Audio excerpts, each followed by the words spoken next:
ici Hello Biblio. Si je vous fais cette vidéo, c'est pour vous parler des dernières lectures que j'ai faites. J'espère que cette vidéo va vous plaire. Si c'est le cas, n'hésitez pas à liker, ça fait toujours plaisir et ça aide au référencement. Et puis si vous souhaitez voir le reste de mes vidéos, évidemment, n'hésitez pas à vous abonner. Vous avez pu le voir dans mes dernières vidéos, en ce moment j'ai une grosse phase manga et là ça n'y coupe pas, j'en ai lu encore énormément.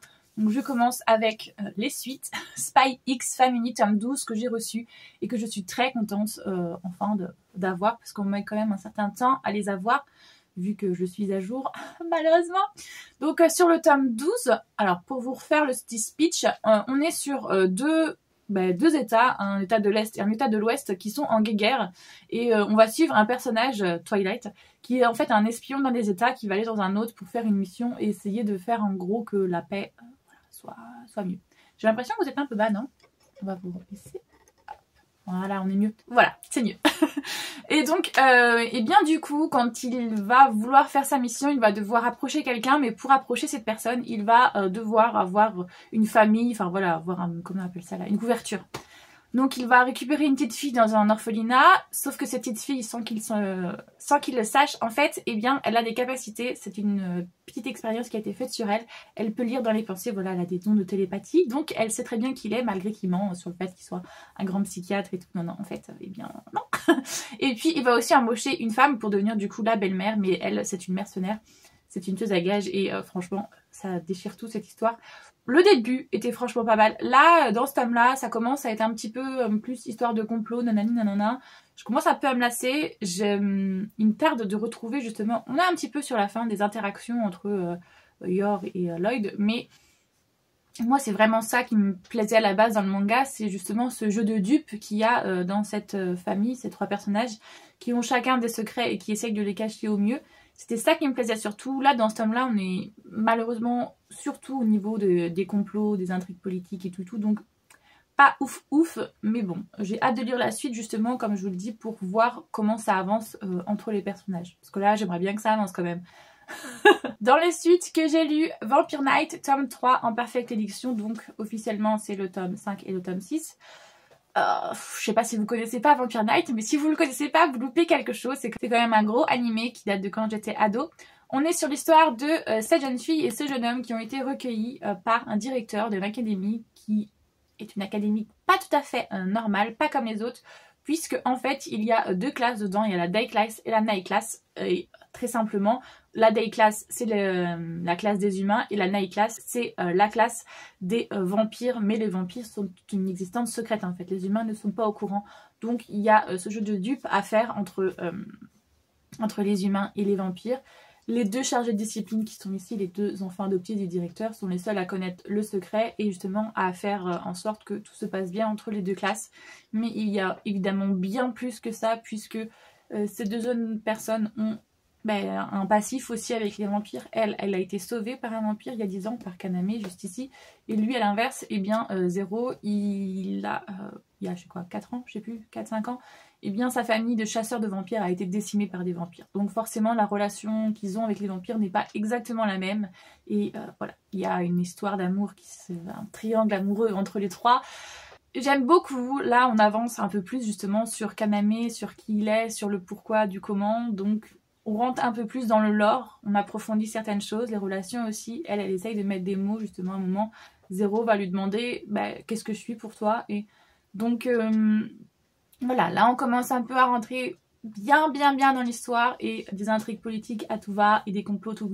Donc je suis contente, franchement ça me fait énormément plaisir de retourner dans cette histoire qui a duré longtemps quand j'étais ado et voilà, là ça me fait plaisir. Je pense que je vais continuer à me les acheter de toute manière pour pouvoir avancer dans la suite. Je les conseille forcément si vous aimez tout ce qui est Beat Lit. C'est un classique. Suite que j'ai découvert très récemment. Donc The Dangerous Convenience Store. On est sur une histoire MM entre un jeune homme qui travaille dans une supérette très malfamée de gangsters et entre un gangster justement qui est un de ses clients réguliers qui vient tous les jours. Et dans ce tome 2, on en apprend justement un peu plus sur le gangster parce que le tome 1 est quand même vachement tourné autour du jeune homme qui travaille dans le magasin, parce que c'est quand même à peu près lui normalement le protagoniste, le personnage principal. Mais là, du coup, dans ce tome 2, on se concentre un peu plus sur le gangster, justement, sur qui il est, sur qu'est-ce qu'il fait, sur comment il en arrive à avoir ce désir-là pour ce garçon. Et c'est hyper cool, c'est super, enfin, moi j'adore. Par contre, la dernière phrase, j'ai cru que ça allait faire un cacamou. Il faut que j'attende le 2 mai maintenant pour que le tome 3 il sorte.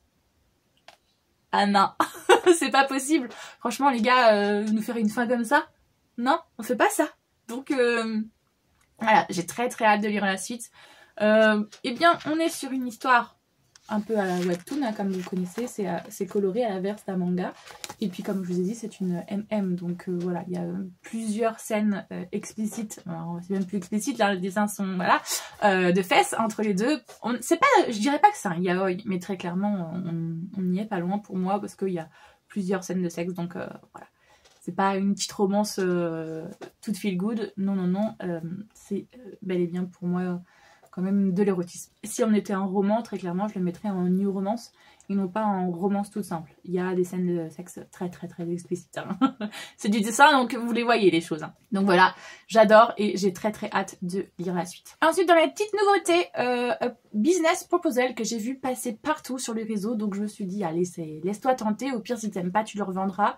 On est sur l'histoire de cette jeune fille qui veut rendre service à sa meilleure amie qui est une riche héritière et qui en a marre que son père lui fasse des rendez-vous arrangés avec plein d'autres héritiers. Elle veut rencontrer l'amour avec un grand A. Voilà. Elle ne veut pas se marier pour histoire de mariage entre groupes. Voilà. Non. Et donc du coup, elle va accepter évidemment parce que sa meilleure amie va lui dire au passage, si tu veux, je te donne de l'argent, comme ça t'aidera à rembourser certaines dettes. Donc elle va le faire, sauf que ce jeune homme en a aussi marre qu'on lui fasse plein de mariages arrangés et qu'on lui fasse plein de rendez-vous arrangés avec différentes héritières. Donc il a dit, ça sera la dernière, peu importe à quoi elle ressemble, peu importe qui elle est, je l'épouserai celle-là et puis c'est tout.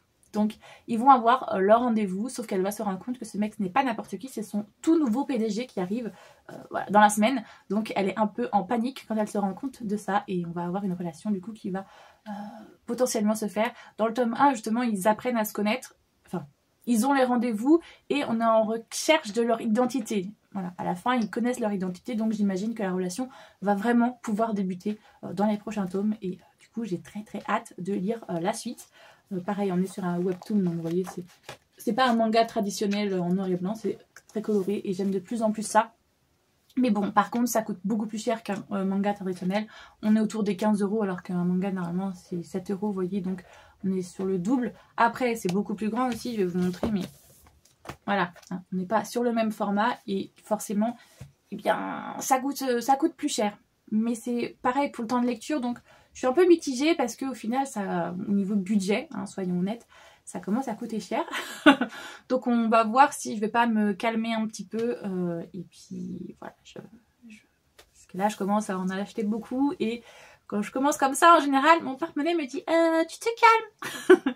Mais sinon, très bonne lecture et très contente de l'avoir lu et hâte de lire la suite du coup. Parce que là, la relation, j'aimerais bien la voir quand même se réaliser un petit peu. Dernier manga dont je vais vous parler dans cette vidéo, eh bien c'est Hyper Ventilation. Pour la petite blague, je l'avais repéré dans l'espace culturel de Cynthia quand je suis allée plusieurs jours chez elle. Mais le premier jour, j'avais rien acheté. Le deuxième jour, j'avais dit, bah, au pire, j'achèterai demain. Comme ça, voilà, je rentrerai avec des nouveaux mangas, mais c'est pas grave. Sauf que le premier jour, du coup, j'ai rien acheté. Et le deuxième jour, quand je suis retournée, celui-ci, il était impossible à le retrouver. Donc du coup, j'ai rigolé. C'est pas grave, je l'achèterai ailleurs. Donc pas très contente, pas ici, mais bon. Du coup, c'est bon, je l'ai reçu et je l'ai lu. Hyperventilation, on est sur l'histoire de ce jeune homme qui va retourner dans... Vous savez, il existe des réunions avec des anciennes promotions. Alors moi, j'ai jamais fait ça, mais visiblement, dans pas mal de séries, ça se fait. En l'occurrence, là, visiblement, au Japon aussi. Et donc, il va revoir un de ses anciens camarades qui n'était pas n'importe qui pour lui, évidemment, puisqu'ils avaient une espèce de relation à l'époque. Sauf que, eh bien, il a une alliance, donc ça veut dire qu'il est marié. Et ça le rend énormément triste puisqu'il avait envie de le revoir et évidemment de pouvoir potentiellement se remettre avec lui.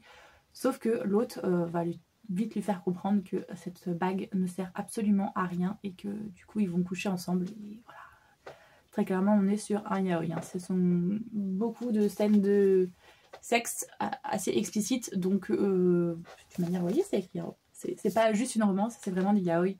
Donc, si vous n'aimez pas ça, si vous n'aimez pas les sexes de sexe, il ne faut mieux pas y aller. Et puis en plus, voilà, c'est MM, donc Tout le monde n'aime pas ça, moi je sais que j'adore ça, donc ça me dérange absolument pas. C'est une histoire assez chou, mais par contre très très courte, et voilà, très colorée aussi. Donc si ça vous dit, il est génial. Et maintenant j'en viens au seul roman qui est dans cette vidéo, parce que, eh bien comme vous voulez le voir, je lis énormément de graphiques en ce moment. Mais j'essaye quand même de lire un peu de romans. Et donc dans ma palle du mois de mars, il y a énormément de choses qui tournent autour du féminisme. Donc j'ai lu Sous les étoiles du Blumstone Manor de Marie Hochart. Et my god, ce coup de cœur intergalactique, je ne m'y attendais pas du tout. J'ai vu pas mal de retours comme quoi c'était super, nanana, mais j'étais en mode... je sais pas, je suis un peu mitigée, j'ai peur de pas trop aimer, mais on va voir ce que ça donne. Après, il y avait pas mal de sujets qui faisaient que j'étais quasiment sûre que j'allais apprécier, mais je sais pas pourquoi. J'avais un certain scepticisme. On est à la fin du 19e siècle et on suit une jeune femme, Agathe, qui est une passionnée de tout ce qui est astrophysique, vous voyez, ce genre de choses, les sciences, nanana. Mais à cette époque, les femmes, ce n'était pas évidemment quelque chose qu'on leur demandait de savoir ou d'apprendre, bien au contraire, leur seul but dans la vie, c'était de se marier et de faire des enfants. Agathe n'a pas du tout ce tempérament-là et elle va, grâce à quelqu'un, pouvoir bien vivre de sa passion et vivre de ses envies. Mais c'est beaucoup plus complexe que ça, parce que justement, quand elle va rencontrer cette personne, eh bien, elle va découvrir aussi tout plein de choses, les normes dans les sociétés, les amours interdits, et enfin, j'arrive pas à décrire ce roman tellement il m'a fait passer par plein de sentiments et plein de choses différentes. C'était franchement... Elodie, concentre-toi. Voilà, j'arrive pas à mettre quelque chose de simple sur ce roman qui n'est pas forcément long et qui n'est pas forcément... voilà, pour moi c'est adolescent quand même.